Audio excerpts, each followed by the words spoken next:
Good evening and welcome. I'm going to hand over to the CEO of SOMA, Dr. Norikito. Thank you, Dr. Norikito.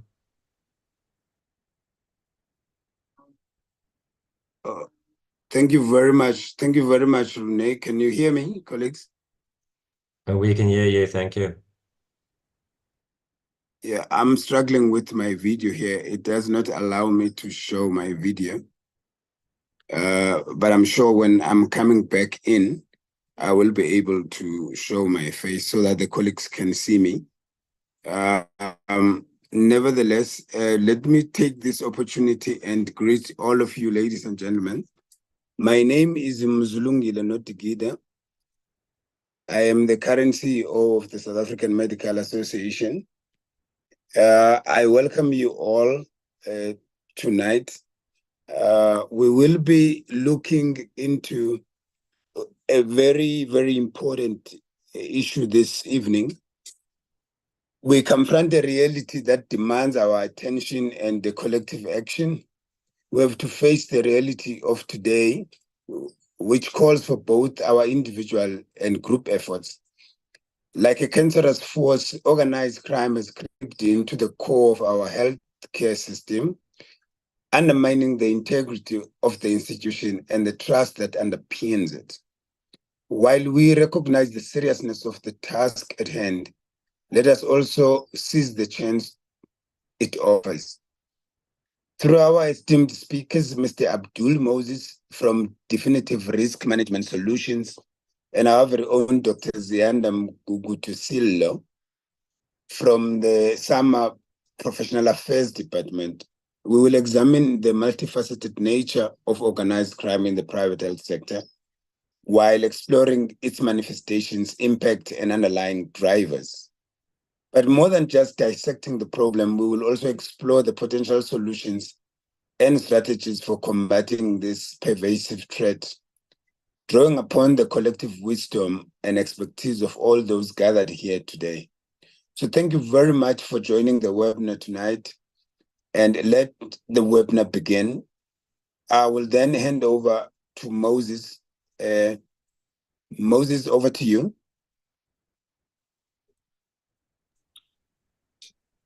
Thank you so much for allowing me to present to the esteemed audience. Let me put my video on. Great stuff. So thank you, everyone, and thank you, SAMA, for having me. The issue at hand is quite a serious issue. It's been a matter that I've been doing for just over a decade. And so with my presentation, I hope to bring awareness of how large of a problem we are actually sitting with. So thank you very much for the introductions. I'll start, right? So it's uncovering crime in organized crime in the private health sector. Let's go next. So I'm going to first deal with the Africa issue, because it's not only South Africa, it's not only within our borders. I'm going to then look at the healthcare sector in terms of its structure. We're then going to look at some public and private sector relationships. I'm going to take you through the various stages, some red flags that you're going to, I think, relate to, and some of the things that we've seen in the news. That's a bit about Definitive. We've been around for just over a decade. We also do a lot of help up in Africa with the UN in particular as well as the EU. So with Africa, this was in 2012, right? It was reported that Africa loses about $50 billion annually, right, in 2012. That number had increased exponentially.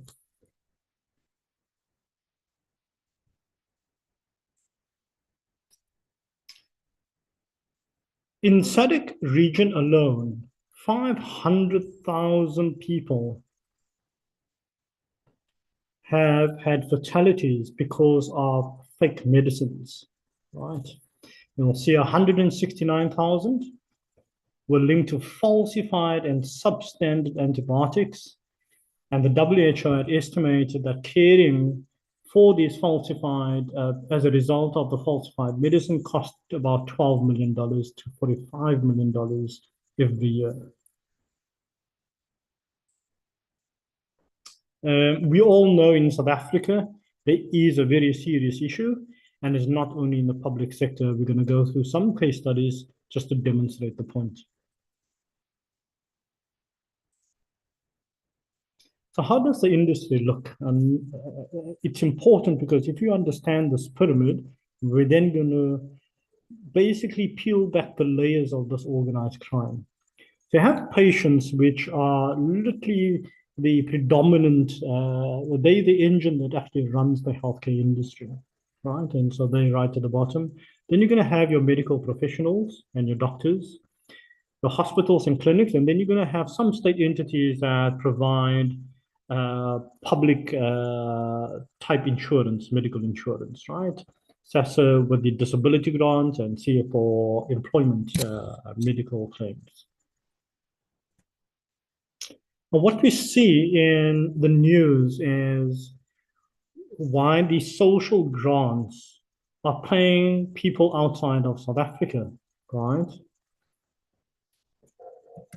What we need to then fathom is, why are we paying US citizens? And all of you that recognize that face would know that's Condoleezza Rice of the US. And that's Arsenio Hall, the comedian. And today we're actually paying, theoretically, US citizens, right? The compensation fund, very similar, and we're going to get to the private sector very soon. Currently being paying ghost hospitals or phantom clinics, as they call it. So these clinics don't physically exist in South Africa. And the Lutheran Hospital, for example, that's in Florida, US, right? We've traced hospitals to Europe, to Britain, up in the SADC region, etc.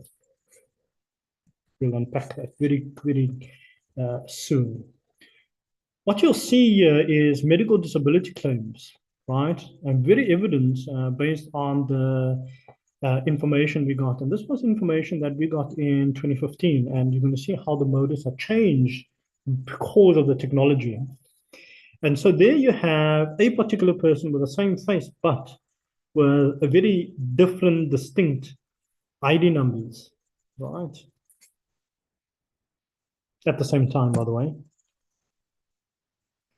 And so up until 2015, early 2016, you would see this phenomenon where ID fraud, particularly at a patient level, was a recurring issue.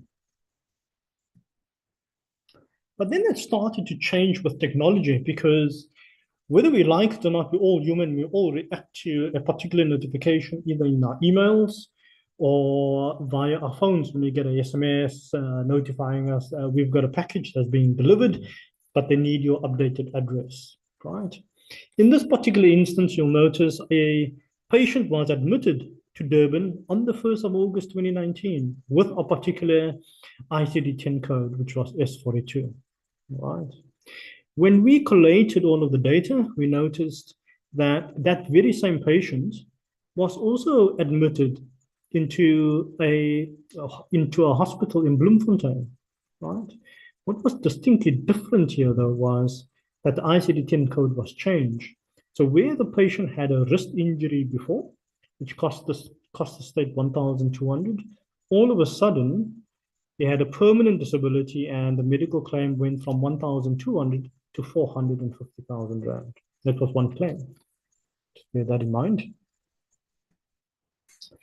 We then also found, well, in this particular scenario, that same patient had passed on in Durban, but still received treatment according to the systems for a year or two thereafter, right?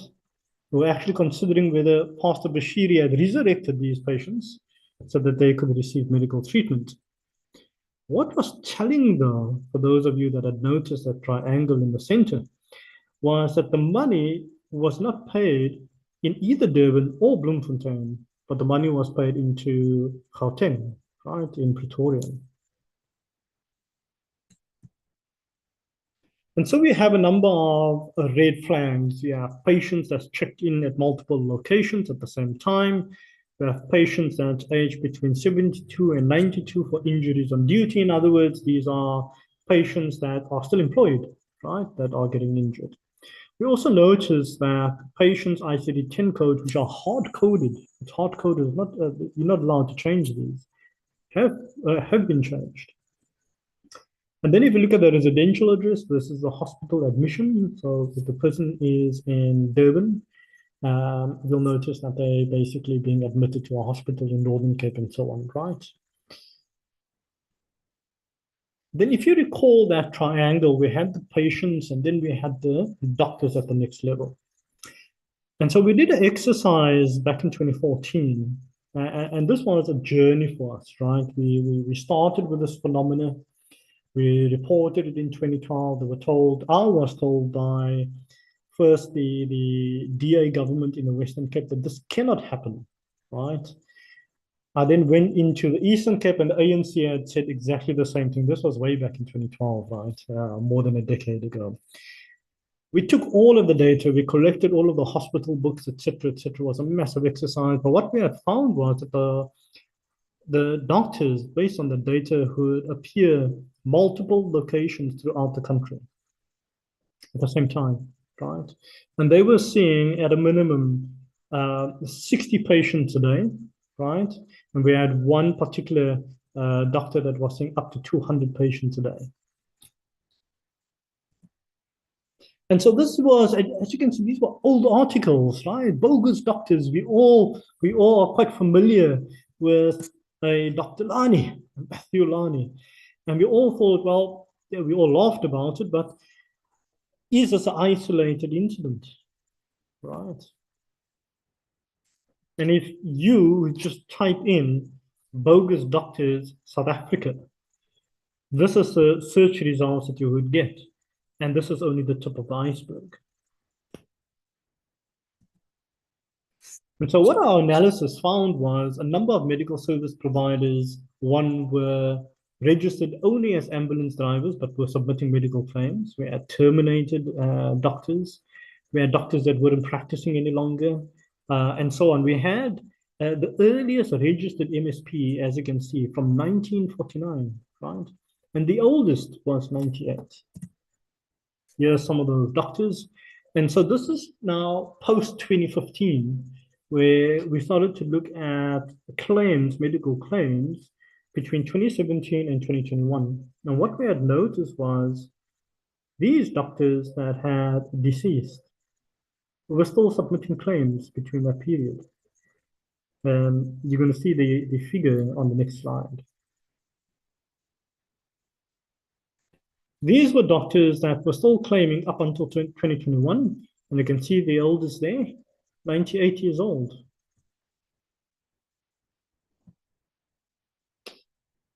And so what you'd see was it's identity theft, but it then modeled and went through an evolution. I'm going to show you that evolution in terms of what they would call synthetic identity theft, right? And what does that mean?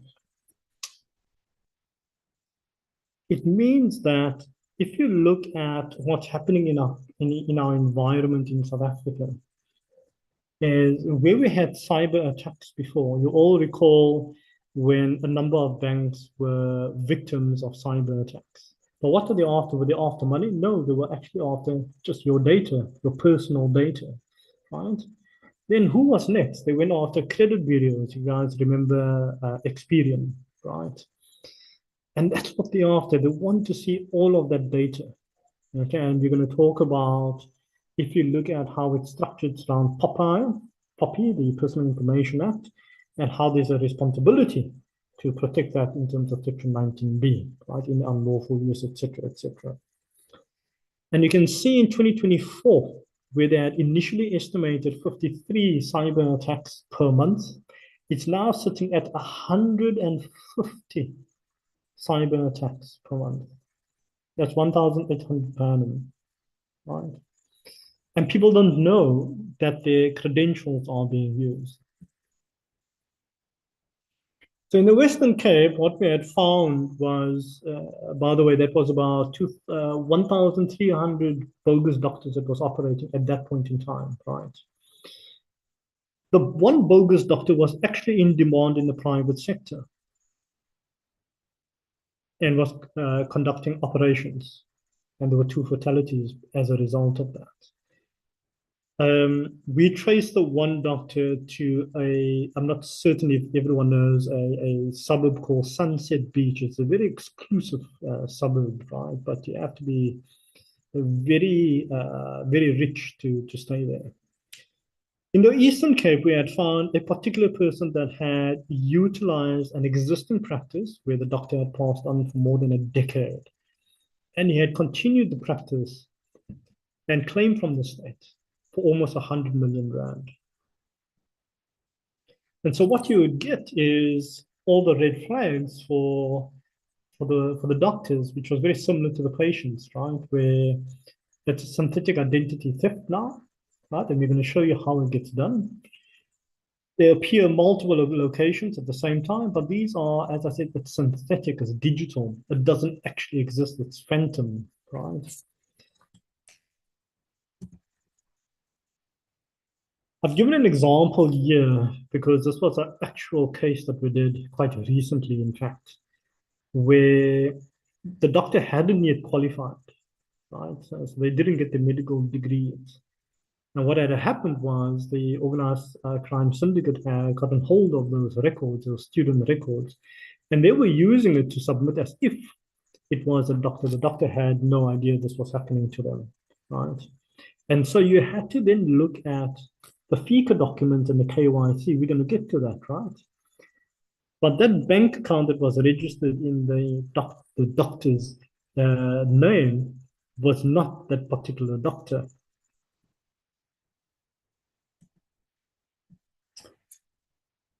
We then looked, remember we're going up the triangle now, right? And so now you're going to have a look at the hospitals and clinics, okay?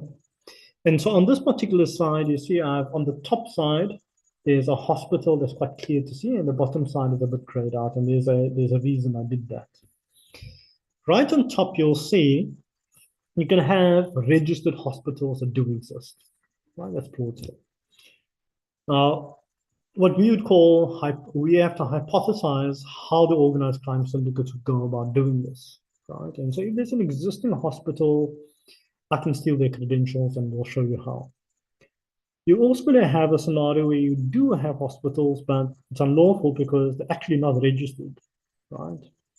And then you're going to have what we would call sole proprietorships. It's a Mr. Moses, who's not a qualified doctor, but he's trading as Groote Schuur Hospital, for instance, or Mole Park Clinic.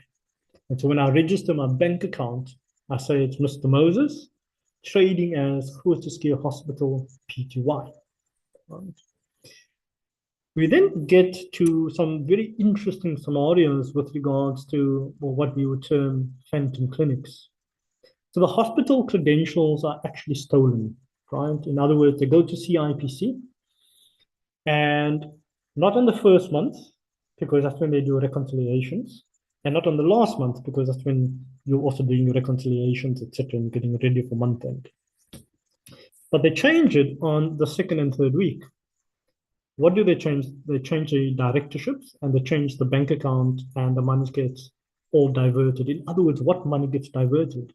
All the claims that that particular hospital or that practice had, okay, they've taken that. And all the money, and they've taken it digitally, right? And all that money that was meant to go to that hospital gets diverted to their bank account. All right. The other scenario, number 5, is, well, let's be clever about this. I don't want an existing hospital actually alerting the authorities. Remember, it's fraud. They want to camouflage it. They want to keep it going as long as possible. So let's create a hospital, a fictitious hospital, but we use real names of hospitals in other countries, right? And that's exactly what they do. So they do exist in the US, UK, Namibia, you name it. And it's registered in South Africa on a bank account, not necessarily with BHF, etc. Right. And then you have just hospitals that are fictitious in nature, right? They created it with an arbitrary name and register that particular hospital with a SPV, which we call a special purpose vehicle. In other words, the money is just used for money laundering. And so this is the example where I illustrate when a practice is started, you could see as Dr. A, B, and C on the 31st of July. Then when it comes to bonus time at the end of the year, you'll see it's now changed. The directorship is XYZ, right?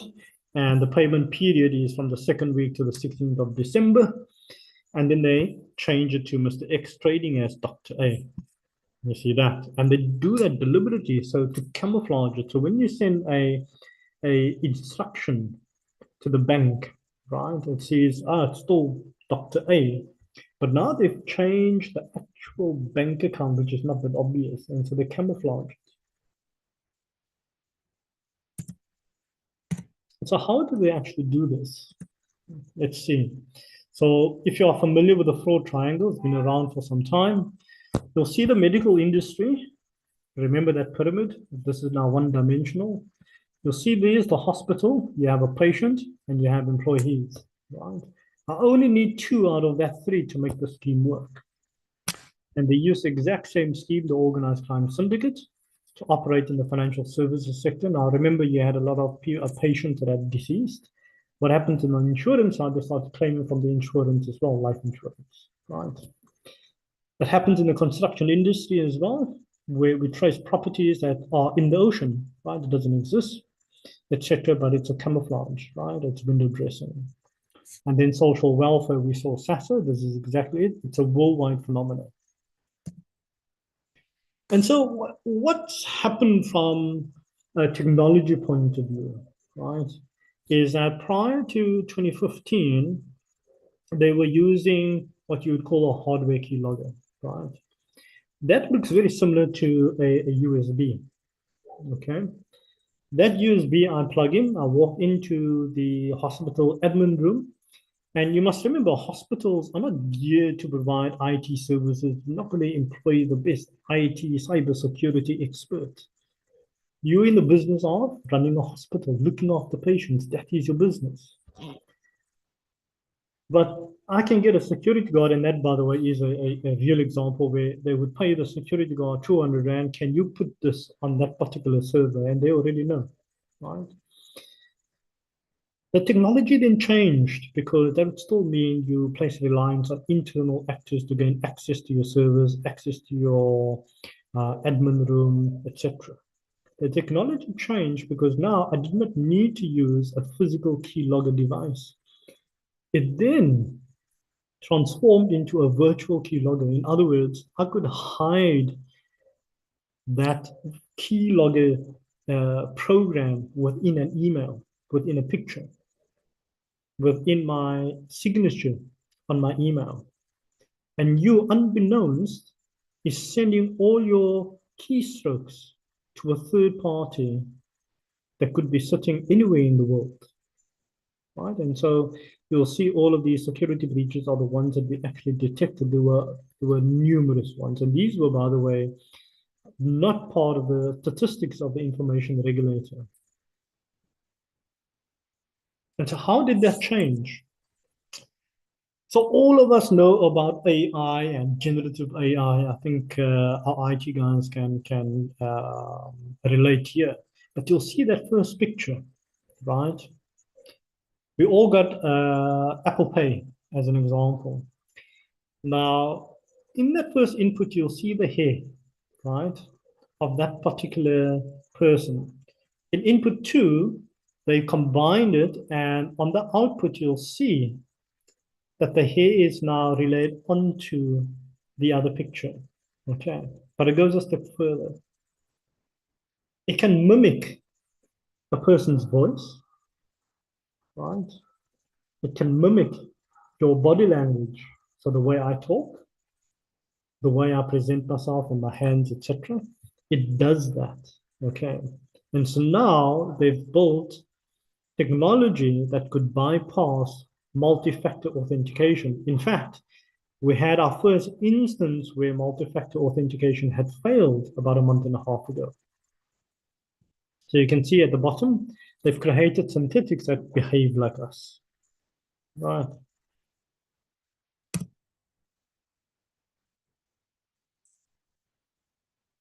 And so we then have to think, because we want to make life easy, and we had EDI,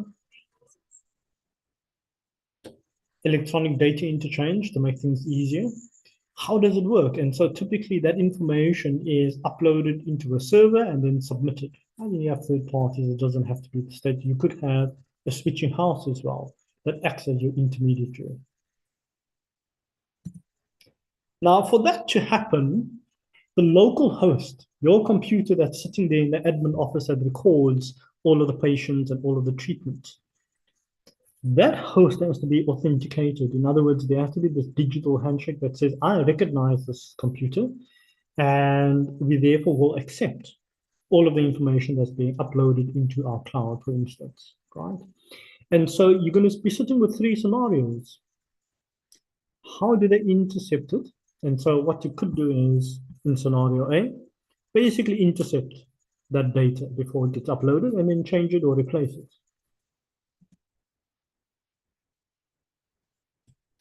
The second scenario is, well, you can upload it, and then I'm going to go into the destination, right, server or application, and go and physically change all of that data. Okay.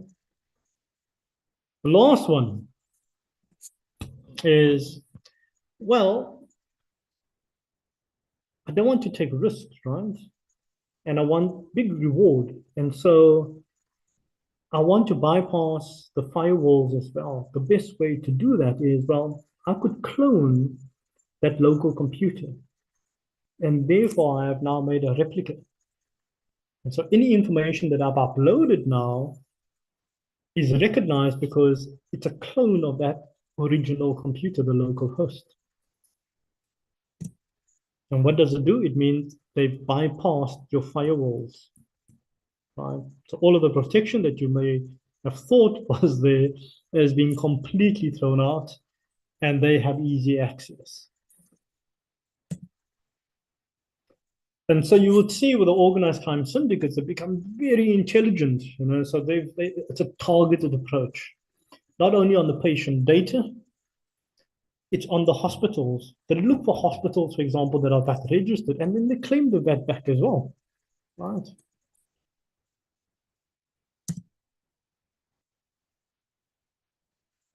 So this is just a summary in terms of how they've made it their targets, right? So it's obviously looking at the type of injury in the ICD-10 codes.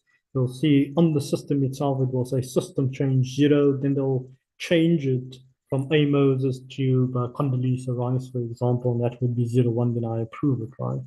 And they replicate that for medical service providers, for hospitals, etc.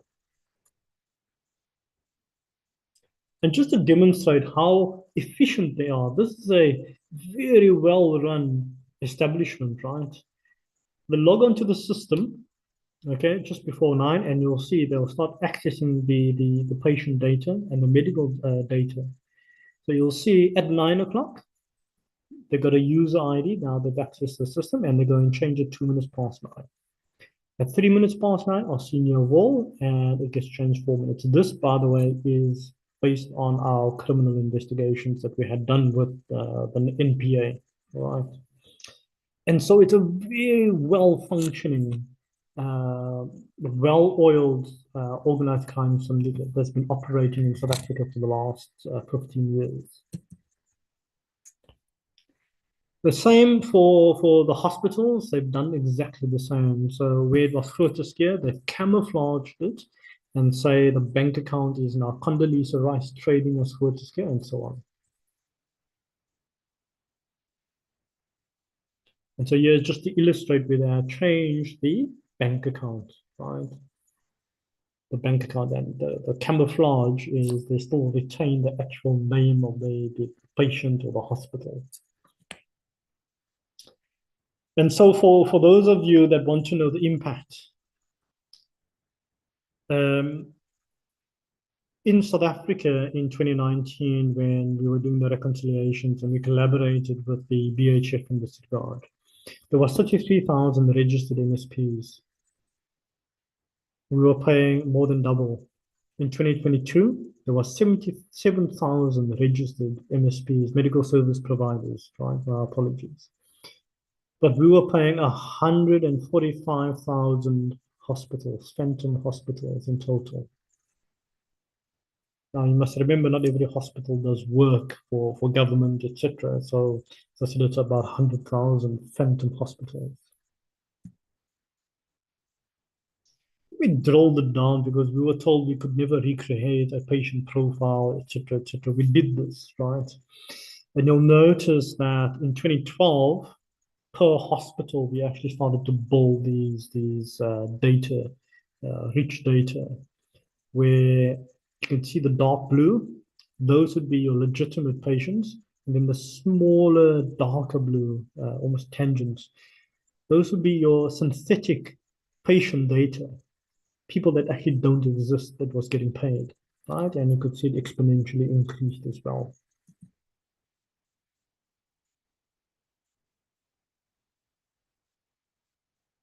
We looked at the spend data, right? There was other factors as well in our data architecture.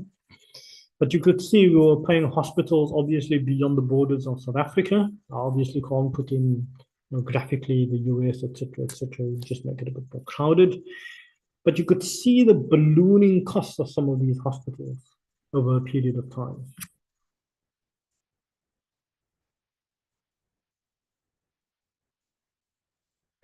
And this is what I was inferring early on, where I was talking about POPI and the way we manage information.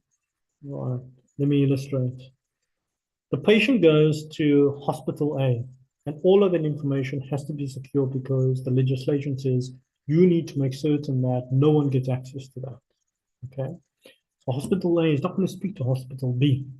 And they take that information, replicate it across the country, put in claims by hospital B, by hospital C, and so on and so forth. When you collate all of those claims, you notice that that same patient had, for example, 4 amputations on the right arm.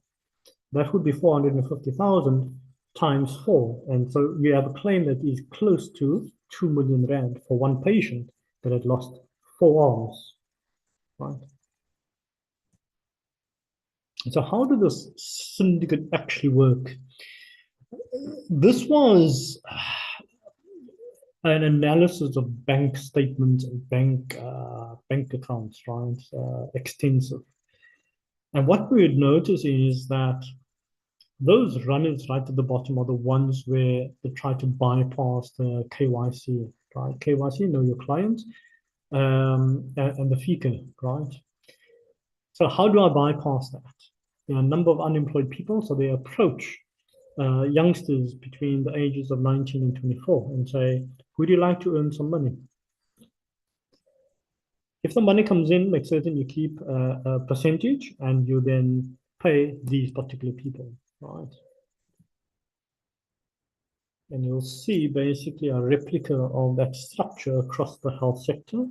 In this particular instance, I've reconciled the type of fraud alongside the level. So with patients, there's identity fraud, welfare fraud, medical fraud, and so on. At the medical, obviously stealing the doctor's credentials, the patient data. At hospitals, insurance, and banks, right, where they unlawfully exploit that identity. And so they could take that synthetic identity and apply for a loan, right? Apply for credit cards without your knowledge. And it gets approved. And they go and purchase all of these assets on your name. And obviously, they're not going to honor the debt. And therefore, you get blacklisted. And this is the downside of the synthetic identity fraud. Then right on top, we traced the hackers to Europe, right, Eastern Europe. Obviously, they have actors here in South Africa. but the culprit's obviously sitting elsewhere. And so how do they need to make this work? One, they needed to have a knowledge of the claims industry. So in other words, they needed to have actors that had worked in the medical industry, had access to sensitive information, so that is unlawfully gaining access to all that medical data. And then they go and create shell companies, right? And so they act as a front for organized crime, and they open up multiple bank accounts, mule accounts for money laundering. And so on the other side, during COVID, by the way, I won't forget this because it was March 2020. And I had said to a couple of government officials that if I take my data that I have with all of the falsified IDs, the synthetic ID fraud, I'd like to go and test it into another organization that was paying out huge amounts, right? So I won't mention, you'll see it. It's called unemployment benefit fraud for a reason. And lo and behold, the syndicate was submitting claims. So in the one end, you had to be employed, right? And then claim because you got injured as a result of your employment. And on the other side, you were unemployed and therefore could claim. And so in this instance, you had multiple claims at the same time where you had a scenario where someone was employed and unemployed at exactly the same time putting in claims. And this was the scenario. On the 20th of April, in the midst of COVID, huge amounts was being paid to these synthetic identities that were created on the systems, right? What you would see on the far right, though, is a map where the African map, the continent, where the syndicates on the one end of their structures would actually import foreigners to take on some of the bogus doctors' roles. And so when you thought of Dr. Lani operating in isolation, which may well be the case, we had actually found it was an agency that was bringing them in. And all the monies that these bogus doctors was earning by putting claims against the state would get a percentage of that, a significant percentage. And so it was organized crime now, not an isolated incident. Go through that. And so you recall I mentioned, we talked about the runners that were between the ages of 19 and 24. They approach these young girls, right? They are unemployed, they're desperate. We all know what South Africa is going through at this stage. And someone's approach them and say, listen, would you like to earn some money? How about 200,000 a month? All you have to do is open up a bank account, and when the money comes in, you transfer the balance to us.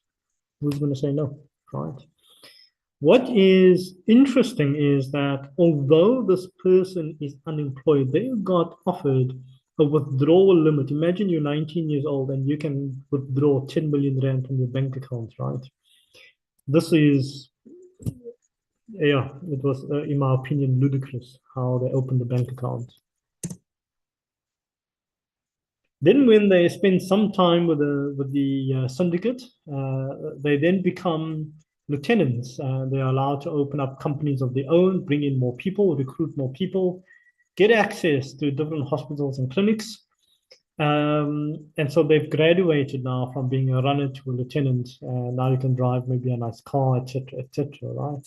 But they have multiple SPVs or special purpose vehicles, right, for their mule accounts. The kingpins, they're 35 and older. You see the annual income of 30 million, completely tax-free, right? Completely tax-free. Multiple bank accounts. When I mean multiple, I really do mean multiple. The one particular actor, fraud actor, financial crime fraud actor, had over 1,000 bank accounts. And so based on all of the analysis of their bank statements, we found, well, you know, on a good day, they'll all go shop at Gucci, Fabiani, easy spending 100,000 Rand, frequenting, you know, the high-end restaurants in either Sandton, Rockets, Bryanston, those of you that go frequent there. We all know to pay for a table there costs about 10,000 Rand. Well, they all go there as well, right? And Saints, all of you are familiar with Saints in Johannesburg or Sandton. And then end of the year, they have all of these high-end dance clubs that they attend, and they take the money, trade, by the way. They have yachts to rent. They have beach properties to rent, and in dollar terms, right? This is the type of lifestyle that they have.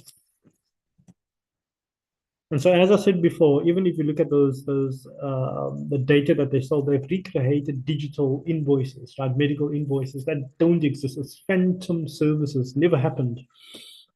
But it's got VAT, and so they've been claiming all of this VAT as well, right? So from a private sector point of view, there's obviously a VAT non-compliance risk, and in public sector, you have your PFMA, MFMA, etc., etc. I think just to summarize, we're paying more than 100,000 phantom hospitals and clinics in South Africa, millions of data, gigabytes, zettabytes of data that has been stolen and used, right? It's and we're not paying the correct beneficiaries, right? So when the person has a legitimate claim, their credentials have been stolen, and because they have now been blacklisted, etc., they don't get paid, right? Hospitals and clinics, all the data has been stolen, and the organized crime syndicate continues to this day, right? Great. So that's me, everyone. Thank you so much for your patience. Oh, thank you very much, Mr. Moses. Yeah, this is very, very interesting data that we're getting here. And it's sophisticated. So, but without wasting time, let me hand over to Dr. Ziyanda Mgugutusillo. Ziyanda, over to you before we can go into the questions. Thanks.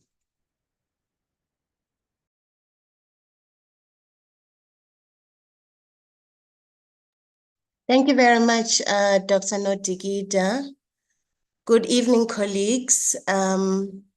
Let me just quickly go through the slides, and then we can take a Q&A. So with the background that Mr. Moses has given, I think it's important that we as the South African Medical Association actually provide support to you as doctors, because with all this, these activities and criminal activities happening in the private sector, we often then get requests from doctors who've been flagged by medical schemes, maybe as a result of, a doctor's identity having been stolen, and the doctor's identity is picked up in more than one province on the same day, or a doctor, a patient whose claim is appearing more than once, for example, as well as another example where the doctor is being investigated by the medical aid for one reason or another. So in the professional affairs unit, our SAMA members have the benefit of,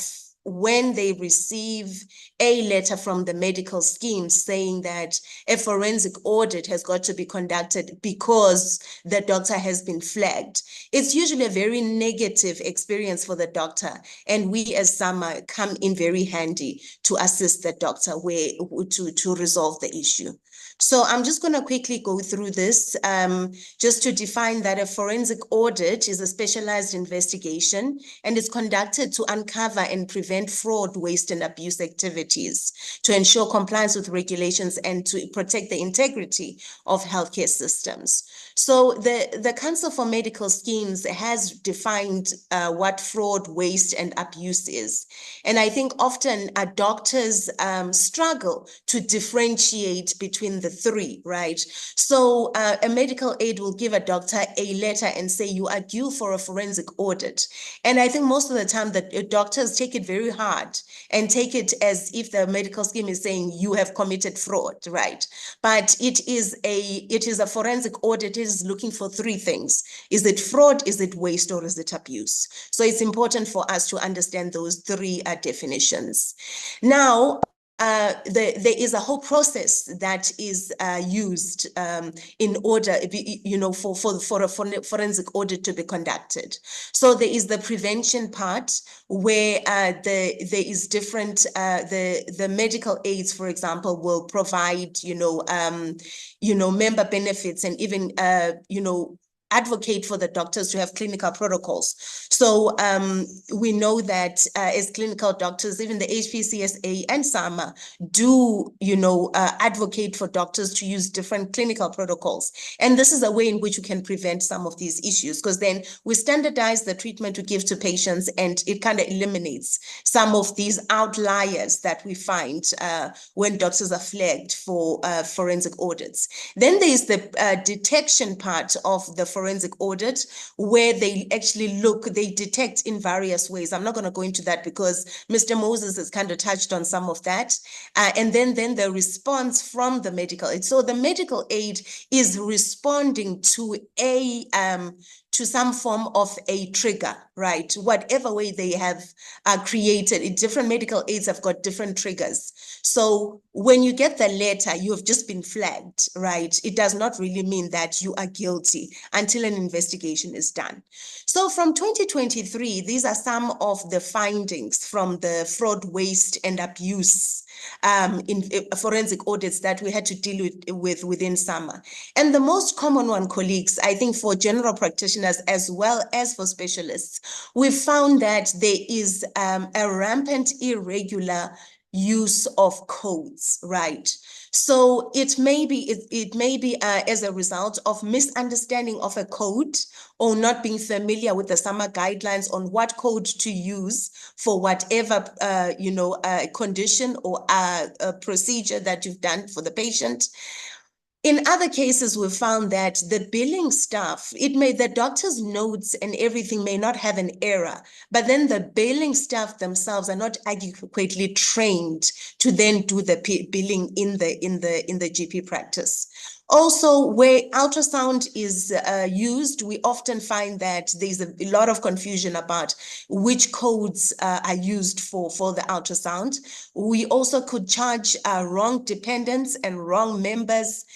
So this is, remember that when a forensic audit is conducted, the medical aid will request patient folders. So sometimes we may find that there is charging of the wrong dependents or the wrong members when you then look at it against the patient file.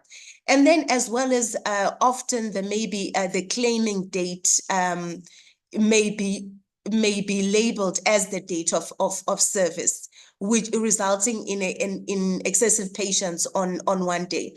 So for example, you saw a patient yesterday and then you only you claim tomorrow. That then counts towards tomorrow's patients, right? So then it looks like you have a hyperinflated number of patients that you've seen on a day, and that kind of flags you as a clinician. Then the abuse of benefits, we've also found that where, for example, there is excessive frequency of consults on individual patients. So for example, where patients have got unlimited benefits or billing non-covered dependents, in this medical aid, for example. Ultrasound fees just keep on coming up, and particularly I think whenever an audit is done, there is insufficient recording of what exactly the ultrasound was done. There's poor records. Sometimes there are no records at all. Sometimes, there may be images or may not be any images. And the way that we record even the findings after we've done an ultrasound, may not be, it's not sufficient for the medical scheme to be convinced that there is something that you did and that there were no findings. So there's also an issue. The record keeping there is often a problem. And then often also the excessive use of ultrasound on particular patients, where, for example, some members can get, members, 70% of the members that go to a particular practice, greater than 70% of them may get an ultrasound. And then also what we found was that locum use, even though it is beneficial for doctors, it's quite risky because most of these inconsistencies are picked up on the day when the locum was there. And unfortunately, it is the responsibility of the doctor, who is the owner of the practice, who has to account, So when we request locums to come and work in our practices, we need to just keep in mind that that is a risk, and that, when the forensic audit is done, you as the owner, you will have to account for that. And also in some instances, we even use clinical associates, people who are not even qualified, students in our locum, as locums. So all of those things are often picked up. When it comes to specialists, it's more or less the same, but usually you'll have one or two specialists whose clinical management of patients is abnormal compared to other specialists. So you'll find that that specialist, it will be an outlier, and therefore when benchmarked with their peers, they are found to be practicing very different medicine, and therefore their use of codes as well is also very different. And then the use of billing agencies and billing bureaus, we've found that, often, because doctors tend to buy practices from other doctors and having billing being done somewhere else, if you inherit a practice, the onus is still on you, doctor, to make sure that the personnel doing the billing for you, or the billing agency, is actually conducting ethical practice and billing correctly, because a doctor will find themselves in real trouble in a forensic audit, not because of their own conduct, but because of the conduct of the billing bureau. Then, of course, the irregular use of codes. And I think that, just to re-emphasize that, within SAMA, we have a whole coding unit. So our members, if you're not sure about the type of codes you should use for the conditions and procedures, please do contact us. We are available for you. And we've got resources for you that you can utilize. Sometimes we find that we do have the guidelines, but our doctors are not using those guidelines. And then, of course, the high downstream costs due to unnecessary admissions, right? So, for example, the high use of radiology and pathology. It's very interesting. We were looking at cases the other day from the emergency room, and we as doctors could fully understand what was done to the patient, right? But because then of the way that the ICD codes, when submitted to the medical aids, were stated, then it looked like the patient was overserviced. So we could easily, have that conversation with the medical aid to say, no, you got to look at the comprehensive picture, and this is how we then assist our doctors. Then, of course, there are instances where we just see fraudulent claims, right? Where there is claiming where tests are not done, tests are not done, or claiming for consumables not used. So then, now that you have this idea, so what then happens to you as a SAMA member should you be facing a forensic audit? So often we've had people calling us and saying, there's a person I don't know who's just come into my office saying that he needs to do a forensic audit. So we often say to our SAMA members, ask the person to identify themselves, ask them to give you time to verify who they are. There is no person who's got any right to come into your practice and start auditing you without formal documentation and giving you time to prepare. And as well as you as a SAMA member, you've got to inform SAMA so that we are able to walk with you this path. Often what we find is that doctors come to SAMA very late, so they receive letters, they have the forensic audit done, and next thing the medical aid would like to claw back, let's say about 2 million rands or so. And then they only come to SAMA at that point. We really, really suggest colleagues that whenever you receive a letter from the medical aid, SAMA has got the professional affairs unit as well as the legal services unit who are able to help you and walk you through these processes. And we find that when we intervene earlier, we can close the case much earlier. Cases that come to us quite late are very difficult to close, because then we have to do a back and forth and try and find middle ground. And it's really difficult at that time. And then if, for example, the person does bring a letter to you, you can still ask, questions. What is the reason for the audit? Which scheme is auditing you? What is the information that is needed? What are the time periods for the audit? And you always have the right to request more time from the scheme, to obtain consent from your patients, and to consult SAMA immediately. So in conclusion, colleagues, clinicians are selected for forensic audits, and this is done using the scheme-specific algorithm.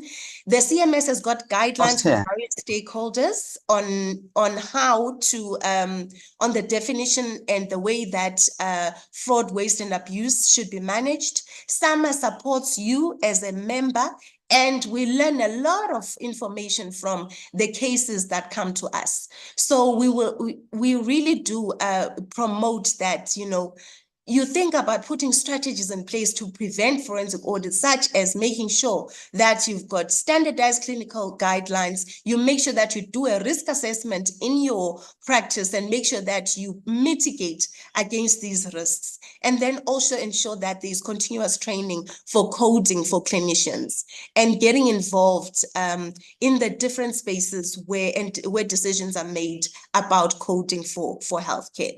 So thank you very much.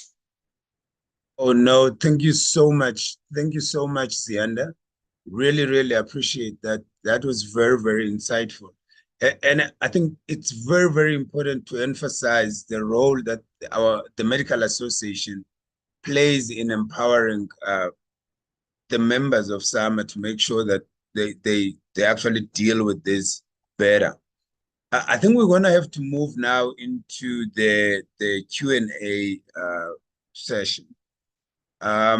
So colleagues are welcome to start posting questions. I've got one from Dr. Mhlongo asking Moses if do you have what recommendation do you have for the medical specialist to ensure that the patient themselves and their institutions from falling victims to this down of cybercrime? How can we as medical practitioners best protect our practices and identities? What systems can we put in place? I see Abdul is trying to write there, but I would like you to answer that, Abdul, if possible. Should we continuously survey the overall scheme claims data submitted in our names and reconcile it with our actual records in the practice? I think that's the question that comes from Dr. Mhlongo. Let's take that one, and then we can take the next one, Mr. Moses. Thanks. All right, thank you so much, Doctor. So it's very important that you check your credit profile. There is options that you can use that in the event, and I think all of us had been subject to identity theft sometime during our lives, right? Where you have to go and stop your bank card, etc.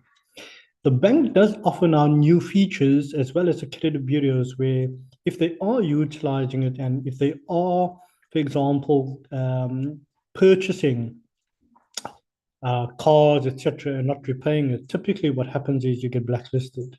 But if you present evidence to the credit bureau and the bank, you can actually freeze your credit profile until it is corrected. So my recommendation there is check your credit status and with your bank at least once a month. The statistics show that it is happening at an exponential level in South Africa because the systems are inherently weak. So my recommendation is make certain you check your credit profile and your credit status. Thank you. Thank you very, very much. I think the next question, thank you very much, Mr. Moses. The next question comes from Dr. Henry Muller. And he's got a current dispute that is going on, and I think has asked MPS for assistance, and they said it's a business issue. Now, I think this comes to you, Z. So I think he's also asking, is SAMA saying that there is another unit to assist in cases like this? And Zia, I'm going to leave that to you. And I think this is the kind of information that we need to make sure that reaches our members. Thanks. Thank you very much, Dr. Notikeda.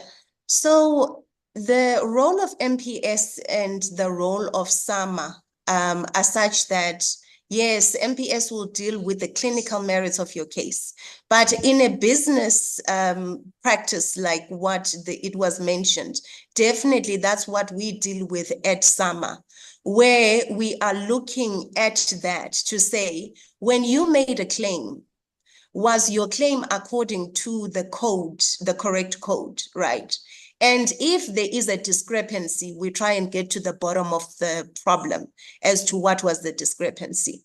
So that is the work that we are doing within the coding unit at SAMA. Another thing is that within each and every one of the specialities, SAMA sits on a yearly basis with specialists to try and, revise the codes and even add codes. So we really encourage all the specialists to be involved in that.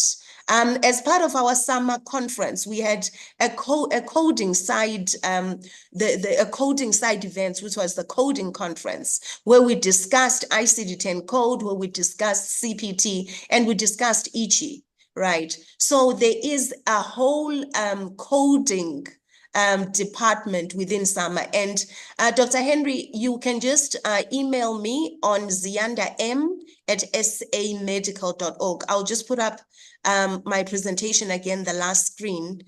Feel free to just email me with the details of your case, and then I'll be able to assist you.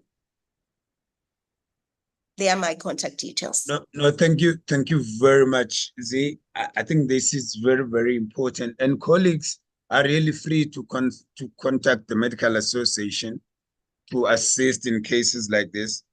Colleagues, we are a little bit over time, but if there's another question, I will take it. I see, I hope that's you, Z, typing. Yes, okay, that's Renee, that's fine. So then, if there's no other question from the colleagues, I think I will take this opportunity to thank both you, Z, and Mr. Moses. I think this was very, very important.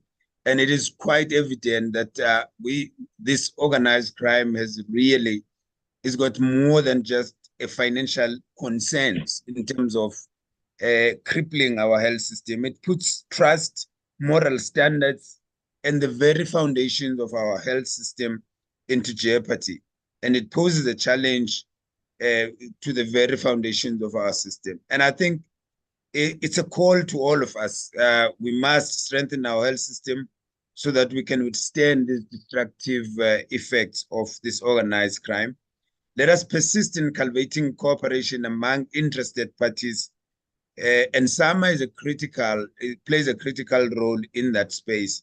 Promote openness and insist in responsibility across all tiers. And I think, just as a parting shot, let me remind you that each and every one of us has a vital responsibility to play in addressing and deconstructing the networks of corruption that have taken root in our health system. And I want to take this opportunity and thank everyone who has taken the time to join us tonight. And thank you very much, colleagues, and thank you to the panelists. Let's have a good night. Thank you all. Thanks. Thank you.